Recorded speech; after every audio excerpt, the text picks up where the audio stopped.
Η συζήτηση άρχισε από τις απόψεις των σοσιαλιστών. Γνωστές απόψεις. Το έγκλημα είναι μια διαμαρτυρία ενάντια στην κακή κοινωνική διάρθρωση.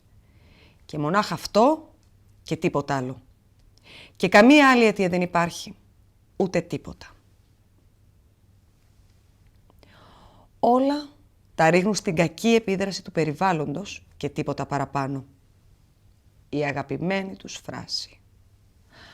Από αυτά βγαίνει αμέσως το συμπέρασμα πως αν οργανωθεί σωστά η κοινωνία, θα εξαφανιστούν την ίδια μέρα και τα εγκλήματα, γιατί τότε δεν θα υπάρχει λόγος να διαμαρτυρηθεί κανείς για τίποτα και όλοι θα γίνουν παρευθείς τίμοι και καλοί. Η φύση δεν λαμβάνεται υπόψη. Η φύση απαγορεύεται. Η φύση δεν πρέπει να υπάρχει. Αυτοί δεν παραδέχονται πως η ανθρωπότητα θα αναπτυχθεί στην ιστορική ζωντανή πορεία της και θα γίνει τελικά από μόνη της μια σωστή κοινωνία. Μα απέναντίας νομίζουν πως ένα κοινωνικό σύστημα που θα βγει από κάποιο μαθηματικό κεφάλι θα τακτοποιήσει στη στιγμή την ανθρωπότητα και θα την κάνει δίκαιη και αναμάρτη πριν από κάθε ζωντανή εξέλιξη και χωρίς καμία ιστορική και ζωντανή πορεία. Γι' αυτό κιόλας έχουν μια τέτοια ενστικτώδικη αποστροφή για την ιστορία. Η ιστορία είναι μια σειρά από έσχοι και ανοησίες. Και έτσι τα εξηγούν όλα. Γι' αυτό απεχθάνονται τόσο πολύ το ζωντανό προτσές της ζωής. Δεν μας χρειάζεται η ζωντανή ψυχή. Με μόνη τη λογική δεν μπορείς να υπερπηδήσεις τη φύση. Το περιβάλλον έχει μεγάλη επίδραση στο έγκλημα. Αυτό μπορώ να το διαβεβαιώσω. Το ξέρω κι εγώ πως έχει μεγάλη επίδραση. Θέλω όμως να μου πεις ένα πράγμα. Ένας σαραντάρης ατιμάζει ένα κοριτσάκι 10 χρονών. Το περιβάλλον το σπρώχνει και σε αυτό.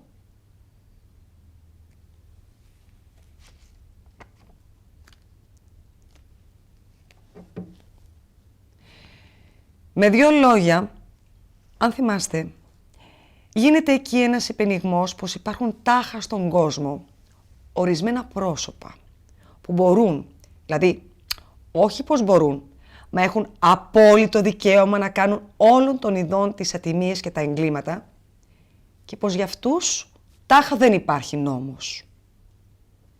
Πώς? Τι σημαίνει αυτό? Δικαίωμα στο έγκλημα? Όλοι οι άνθρωποι διαιρούνται, να πούμε, σε κοινούς και σε εξαιρετικούς.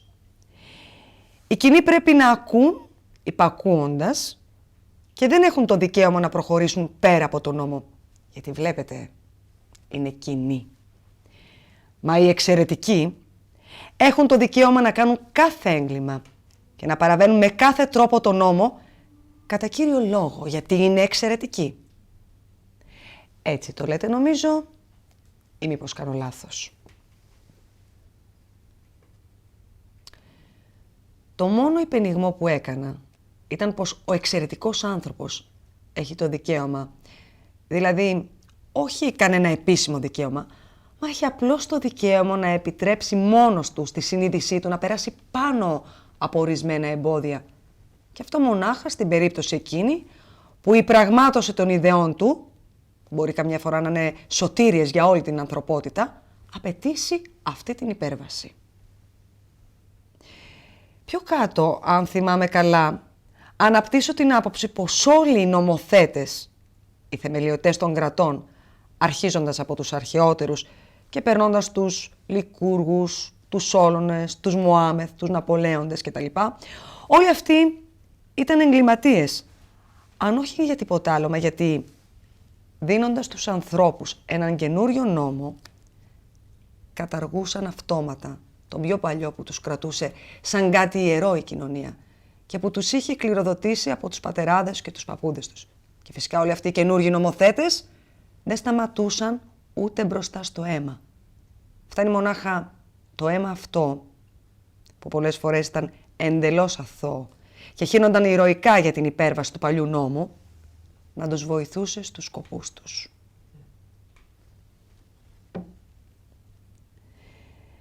Η ιδέα συνίσταται στο ότι οι άνθρωποι εκφύσεως χωρίζονται γενικά σε δύο κατηγορίες. Στην κατώτερη, τους κοινούς, που είναι να πούμε ένα υλικό για την αναπαραγωγή του είδους, και στους καθ' αυτό ανθρώπους που έχουν το χάρισμα και το ταλέντο να πούν στο περιβάλλον τους έναν καινούριο λόγο. Εννοείται πως υπάρχουν άπειρες υποδιαιρέσεις με τα χαρακτηριστικά και των δύο κατηγοριών. Και φυσικά αυτά είναι αρκετά έντονα. Η πρώτη κατηγορία, δηλαδή το υλικό, είναι στη γενικότητά της άνθρωποι συντηρητικοί, άψογοι, ζουν υποταγμένοι και τους αρέσει να υπακούουν. Κατά τη γνώμη μου, έχουν καθήκον να είναι υπάκουοι, γιατί αυτός είναι ο προορισμός τους και γιατί η υπακοή για αυτούς δεν είναι καθόλου ταπεινωτική. Η δεύτερη κατηγορία είναι ότι όλοι τους οι άνθρωποι πάνω από τον νόμο είναι καταλύτες ή έχουν την τάση να καταλύουν ανάλογα με τις ικανότητές τους. Εννοείται πως τα εγκλήματα είναι πολύμορφα και ανάλογα με τους ανθρώπους που τα διαπράττουν στις περισσότερες περιπτώσεις, ζητάνε με πολύ διαφορετικά προγράμματα τον γκρέμισμα του παλιού εν ονόματι ενός καινούριου που θα είναι καλύτερο. Η πρώτη κατηγορία είναι πάντα κυρίαρχη στο περιβάλλον. Η δεύτερη κυριαρχεί στο μέλλον. Οι πρώτοι διαφυλάττουν τον κόσμο και τον αυξάνουν αριθμητικά. Οι δεύτεροι κινούν τον κόσμο και τον σπρώχνουν προς ένα σκοπό.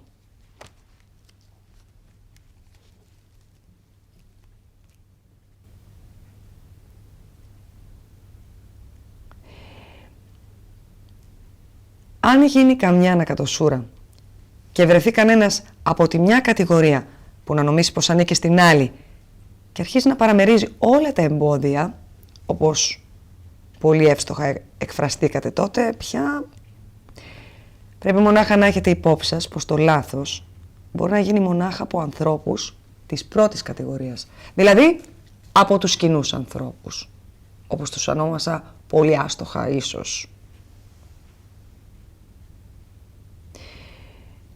Είναι πολλοί άνθρωποι αυτοί που έχουν το δικαίωμα να σφάζουν τους άλλους. Αυτοί δε είναι οι εξαιρετικοί. Εγώ φυσικά είμαι έτοιμος να υποκληθώ μπροστά τους. Παραδεχτείτε όμως πως σας πιάνει τρόμος όταν σκέφτεστε πως αυτοί μπορεί να είναι πάρα πολλοί.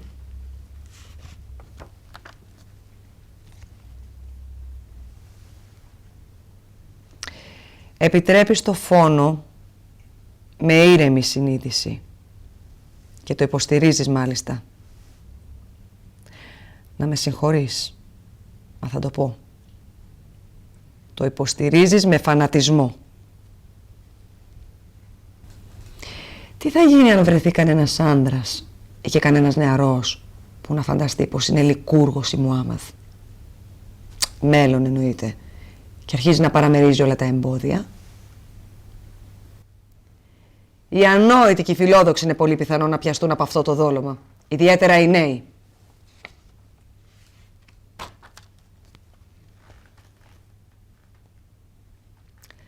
Αυτή θα είναι κιόλας η τιμωρία του. Εκτός από το κάτεργο. Αυτοί δεν πρέπει να υποφέρουν καθόλου. Ούτε για το αίμα που χύσανε.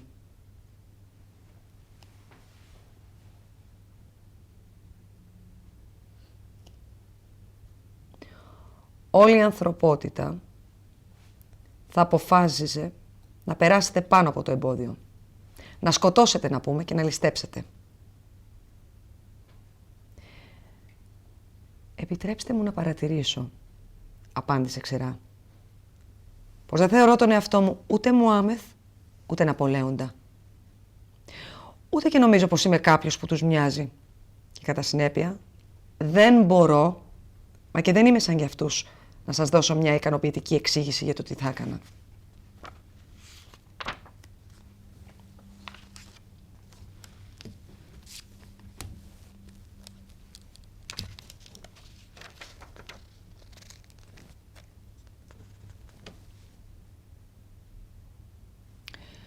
Με αυτό το τελευταίο απελπισμένο βλέμμα προσπάθησε να διεισδύσει μέσα του και να διακρίνει κάποια τελευταία ελπίδα.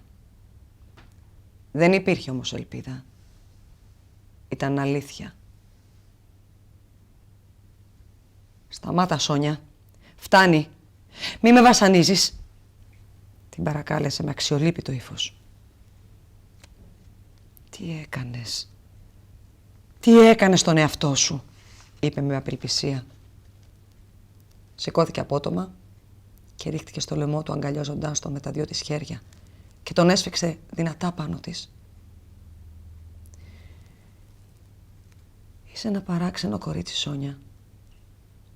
Με φυλάς και με αγκαλιάζεις την ώρα που σου μιλάω γι' αυτό. Δεν σκέφτεσαι καθόλου τι κάνεις. Ώστε δεν θα μ' αφήσεις λοιπόν, Σόνια?» είπε κοιτάζοντάς την σχεδόν με ελπίδα. Τον κοίταξε κατάπληκτη. Δεν ήξερε τίποτα ακόμα. Δεν ήξερε το γιατί, το πώς, για ποιο λόγο έγινε το έγκλημα. Τώρα όλα αυτά τα ερωτήματα άστραψαν μόνο μια στο μυαλό της και πάλι δεν μπορούσε να το πιστέψει. Αυτός Φωνιάς. Μα πώς μπορεί να είναι αλήθεια? Δεν πεινούσα και τόσο. Ήθελα βέβαια και να βοηθήσω τη μητέρα μου, μα δεν είναι ούτε αυτό. Μη με βασανίζεις, Σόνια.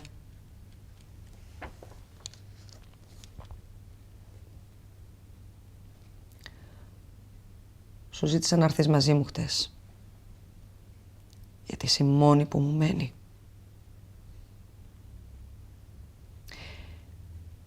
Σε ζήτησα για ένα πράγμα μονάχα. Ήρθα σε σένα για ένα πράγμα μονάχα. Να μη με εγκαταλείψεις. Δεν θα μ' αφήσεις μόνο, Σόνια, έτσι δεν είναι? Αυτή του σφίξε το χέρι. Ναι, αυτό ήταν. Ήθελα να γίνω Ναπολέοντας. Γι' αυτό τον σκότωσα. Καταλαβαίνεις τώρα?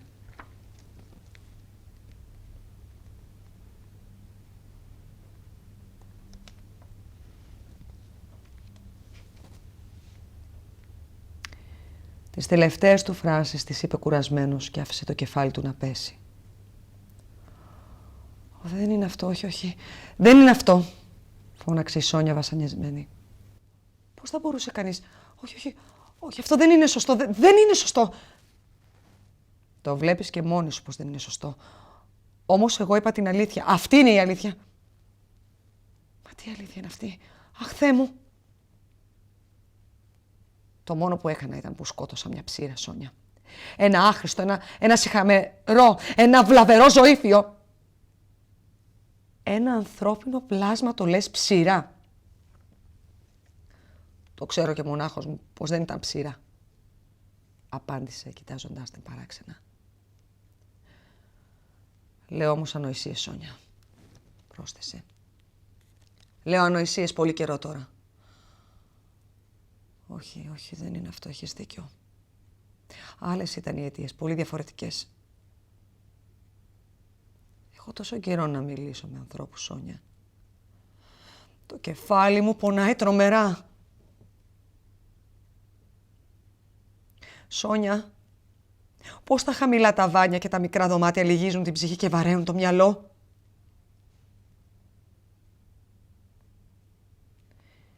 Η Σόνια ένιωσε πως αυτή η ζωφερή του κατήχηση είχε γίνει πια πίστη και νόμος του.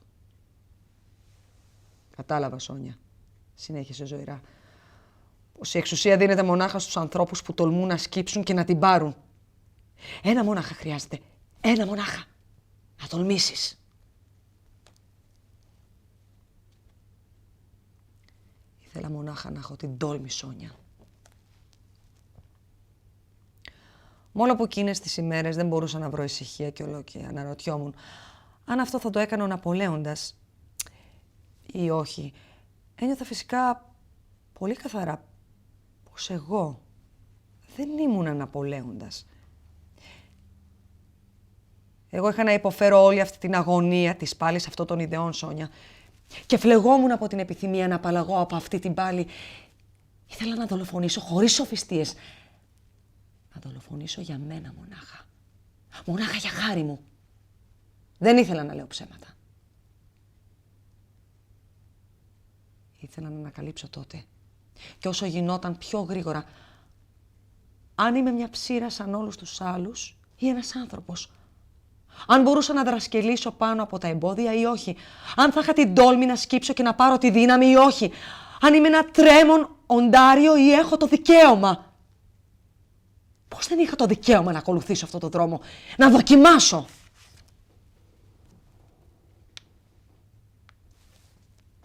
Λες να δολοφόνησα τη γριά? Όχι. Δολοφόνησα τον εαυτό μου.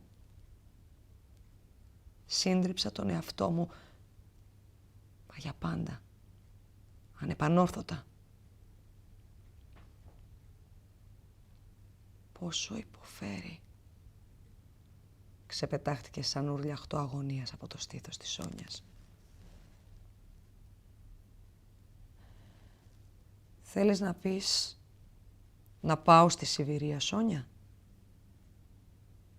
Πρέπει να παραδοθώ? Ρώτησε σκυθροπά.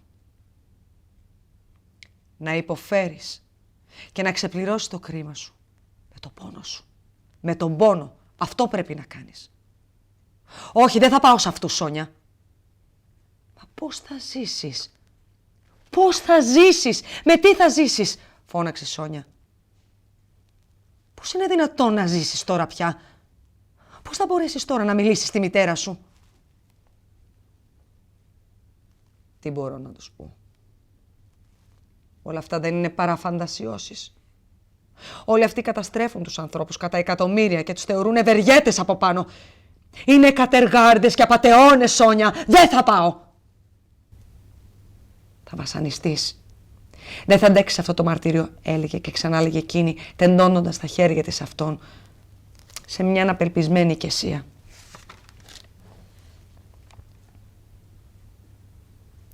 Πάντως, να είσαι προσεκτική. Θα άρχισε να με βλέπεις στη φυλακή όσο θα με έχουνε μέσα. Θα έρχομαι. Θα έρχομαι. Κάθονταν και οι δύο κοντά-κοντά, εξουθενωμένοι και λυπημένοι, σαν να τους είχε πετάξει τρικυμία σε ένα έρημο ακρογιάλι. Μόνο αυτούς.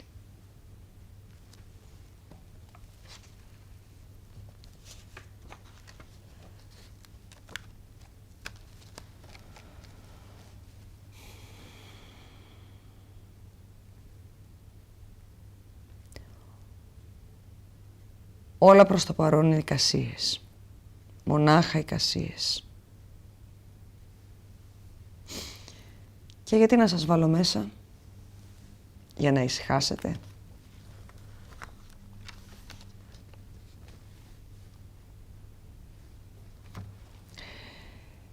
Τι κερδίζω κι εγώ με αυτό? Τη στιγμή που το λέει το ίδιος πως αν μπω μέσα θα ησυχάσω μια για πάντα.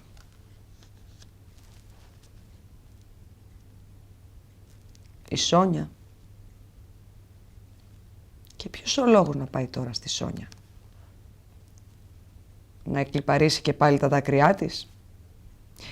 Και εξάλλου η Σόνια τον τρόμαζε. Η Σόνια προσωποποιούσε την αλέητη καταδίκη, την αμετάκλητη απόφαση.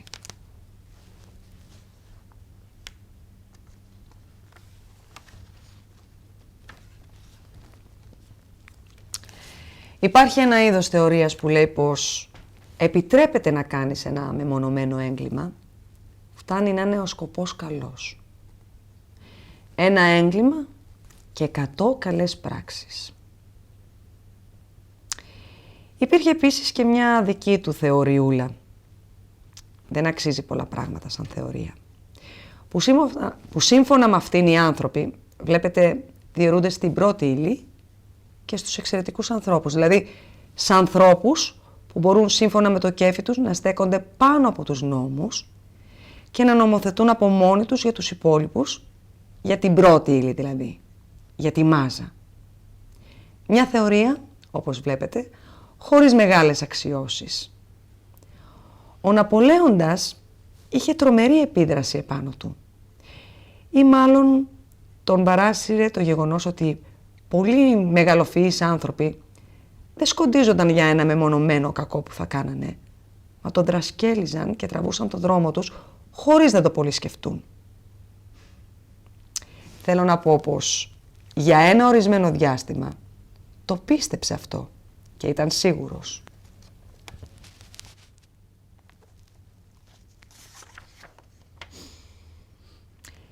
Υπόφερε πολύ και ακόμα υποφέρει από τη σκέψη πως ναι μεν τα κατάφερε να σκαρώσει τη θεωρία του, μα δεν είναι σε θέση να δρασκελίσει το πτώμα της γριάς χωρίς ενδιασμούς, που θα πει αμέσως πως δεν είναι μεγαλοφυΐα.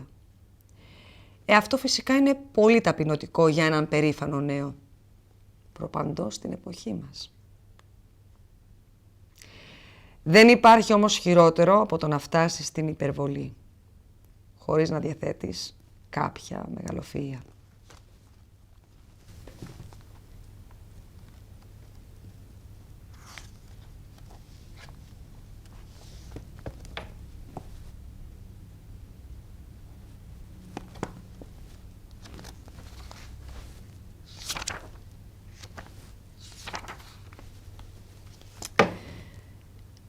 Έβλεπε στον άρρωστο ύπνο του πως τάχα όλος ο κόσμος είχε καταδικαστεί να πεθάνει εξαιτίας μιας τρομερής και ανήκουστης αρρώστιας που ερχόταν από τα βάθη της Ασίας και κατέκλυζε την Ευρώπη.